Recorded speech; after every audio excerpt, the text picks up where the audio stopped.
Alright guys, bali yun ang unang plucking ng Stairway to Heaven. Bali medyo sa mga beginners ay medyo mahihirapan kayo. Pero pag pinractice nyo naman yung plucking sa yung mga broken chords, siguradong mahahasa yung daliri nyo sa mga broken chords na mga ganito. Yan. Okay. Bali, ituturo ko yung ipipret nyo doon. Saka yung kalabit ng string. Yan. Ayusin natin yung camera. Sa unang chords na ipipret doon sa Stairway to Heaven ay A yun. Yan. Ito yun. O, diba? A minor. A minor. Yun. Mali yun lang yun. Sa D string, pang 7. Ito. Tapos, sa E string, high E. Tapos B string at G string. Yan. O, ganyan. Ganyan magiging forma. Yan. Yun. Dapat ganun tunog. Tapos, ang next nyon, eto, ay tatanggalin nyo, diba?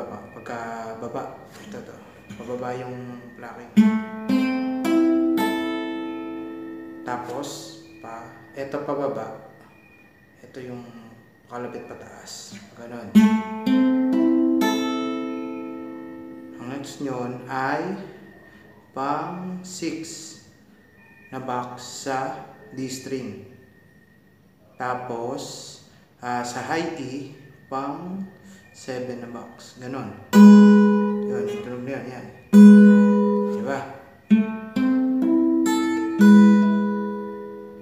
Okay. Ulitin ulit natin.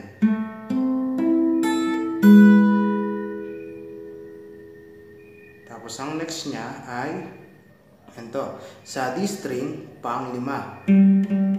Ito. Tapos sa high E uli, pang 1, 2, 3, 4, 5, 6, 7, 8. Pang 8. Ito. Okay. Sige. Dahan-dahanin natin. Sundan nyo.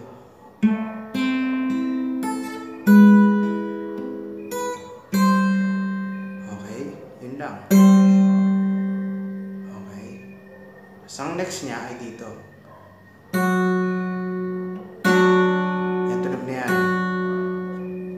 Sa D string, pang-4.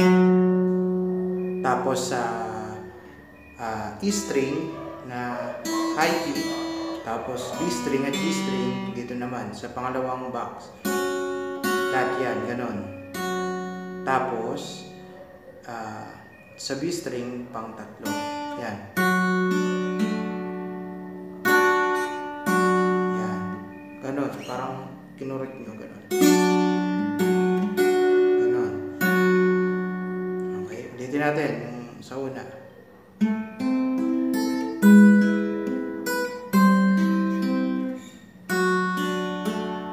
Okay.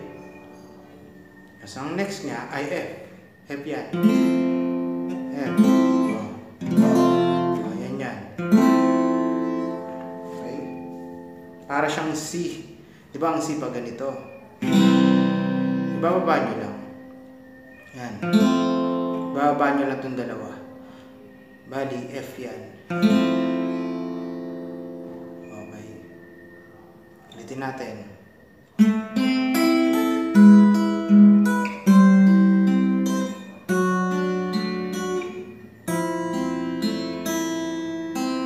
Bali, ang kalapit nyo ay pataas. Diba?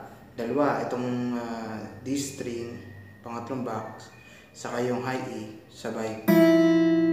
Tapos, yung plucking niya, pataas. Yun, at ganun yung tunog. Tapos, ito yung sundot. Bali, madali lang to. Sa high E, saka sa B string, yan, ayan, yan. Yan. slide nyo lang. Ganon. Tapos ang baksak dito sa first box ng E string sa B string. Ganon. Okay. Ulitin natin.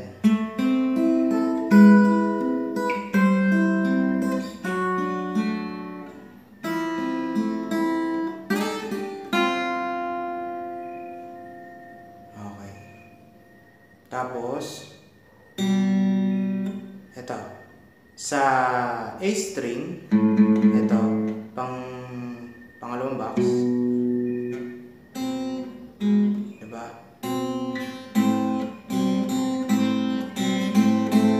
Tapos sa B string, unang box, ganon. Yan. Parang kumukulot, ganon. Tin, tin, tin, no, ganon. Okay, ganon.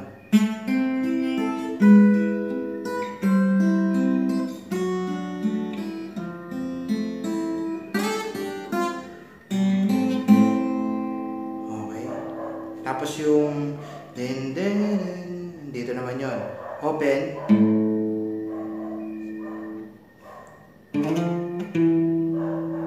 Okay.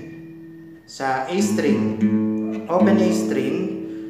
Tapos ang unang ipe-fret nyo ay pang-limang box. Pa-slide sa 6, 7, 8. Yan. Ganon. Tapos, open ulit. Yeah. Ganon. Tapos balik ulit. Doon sa unang plucking.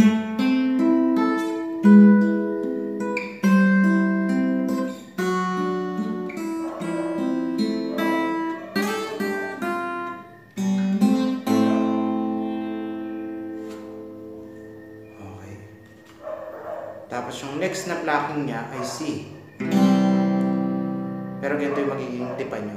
Ganito yung magiging tunog dapat. Ganon. Ano yan? C at D. Ganon. Ganon. Dito ko lang nilagay para hindi na kayo maglipat na mabilis. I-slide nyo lang.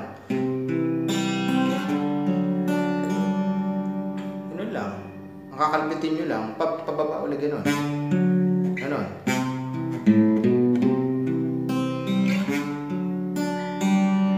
Tapos yung ulit. Okay? Ganito yung next na na plucking.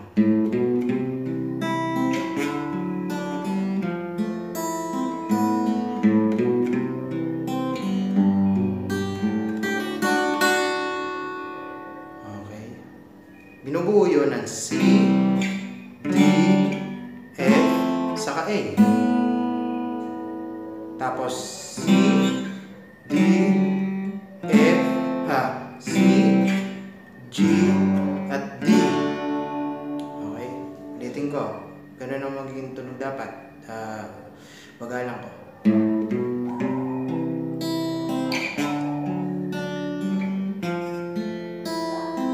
Open. Okay. Bali yung sa A, ang open string na yan, lahat ito, yan. Ang ipipret nyo lang ay sa G, pangalawang box. Tapos, yung una ulit. Tapos G. Tapos D. Sa D naman, yung kalabit, yung kakalabitin nyo, pag ganyan siya dapat. Yan, di ba ganyan D? Ito muna, yun sa sa high E, pangatlong string. Bali nakakalabit siya, nakapret siya ng ganyan. Tapos itatanggalin niya. Ganun. Okay. Ganun.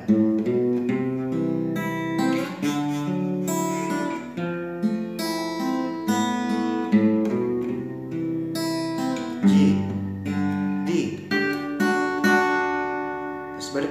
sa unang unang intro.